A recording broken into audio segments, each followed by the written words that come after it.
रास्ता water tanker का इंहिसार करता है। मुताबिक छोटी बड़ी आबादियों में वाटर बोर्ड का इंफ्रास्ट्रक्चर मौजूद ही नहीं है, जिसके बायस पानी फराहमी का जरिया टैंकर ही है। यही वजह है कि रोजाना चलने वाले 6000 वाटर टैंकर को वक्त की पाबंदी से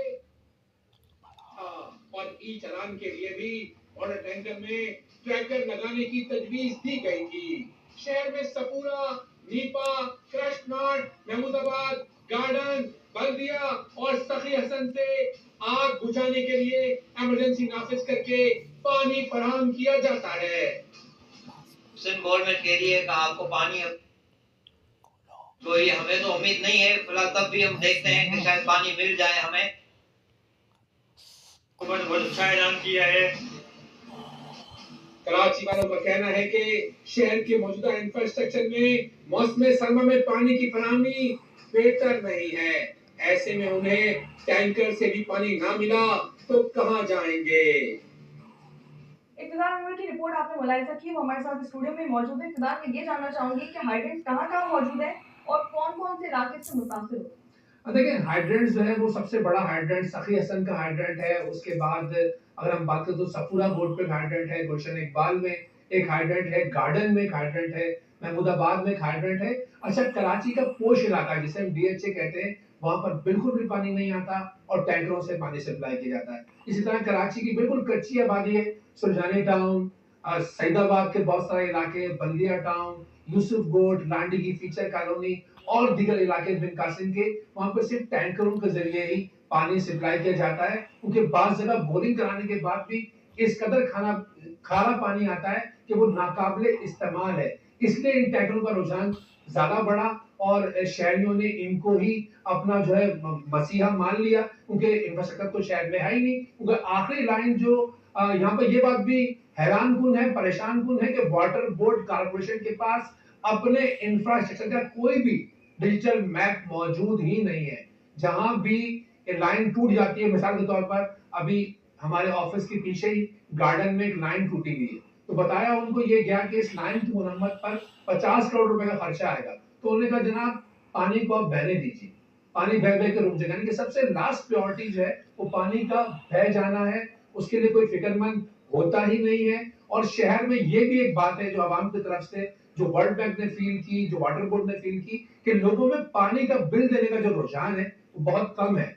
बिजली का बिल टाइम पर अदा करते हैं, गैस का बिल टाइम पर अदा करते हैं, लेकिन पानी का बिल बिल्कुल भी नहीं देते। वाटर बोर्ड का इदारा जो है वो मुसलसल खसारे में जा रहा था, इसलिए वर्ल्ड बैंक से हेल्प मांगी गई।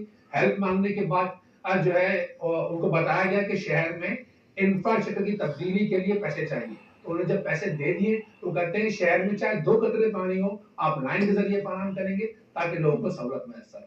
बिल्कुल, लाइन्स के ज़रिए पानी फराहम किया जाएगा। हाइड्रेंट्स के जो अतराफ की सड़कें हैं इक़्तिदार, वो भी ज़बोहाली का शिकार है, तबाहाल है, इस पे क्या कहेंगे आप? देखिए, शहर में का जो इंफ्रास्ट्रक्चर है वो तो हैवी ट्रैफिक से आप रोजाना ही खबरें पढ़ती हैं। कई वाटर टैंकर ने मार दिया, कभी डंपर ने मार दिया।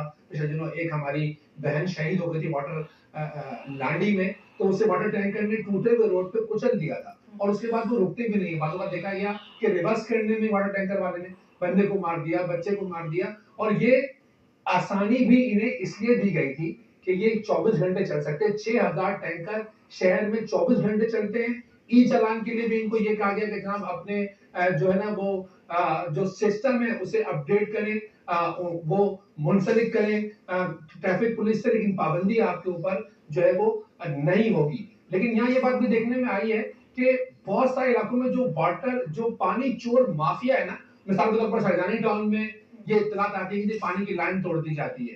कराची में जो पानी के सप्लाई के जरिए हैं वो 2 जगह से, एक हब डैम से पानी आ रहा है कराची में, दूसरा जो पानी यहाँ गुलशन हदीद की साइड से हमारे पास आता है कैंजर झील से। तो दो जो इंफ्रास्ट्रक्चर है उन दोनों पर जगह जगह जो है वो लाइनें तोड़कर वाटर टैंकर माफिया खड्डे बनाकर पहाड़ियों जैसे टैंक बनाकर उनको वाटर टैंकर भरकर हमें ही वो फरोख्त कर देता है। यानी शहर में जब पानी की शदीद किल्लत हो तो वाटर टैंकर जो है वो फरोख्त किए जाते हैं। अच्छा, ये तो वो हम बात कर रहे हैं जो सरकारी हाइड्रेंट है वो बंद किए जा रहे हैं। अभी चोरीशुदा हाइड्रेंट तो बहुत ज्यादा है शहर में। यानी अगर सरकारी हाइड्रेंट पर 2000 का टैंकर मिलता था तो चोरी वाले जो 10,000 का अब बेचते हैं और शहरी अपना ही पानी जो है वो खरीदने को मजबूर है। इंफ्रास्ट्रक्चर की जो डिमांड वर्ल्ड बैंक ने की है, इसलिए भी लगता है वो पूरी हो जाएगी, क्योंकि वो चाहती है कि लोग बिल अदा करें, बिल देकर जो पानी उनके नलकों से आए, जिस तरह के हमारे बचपन में आता था।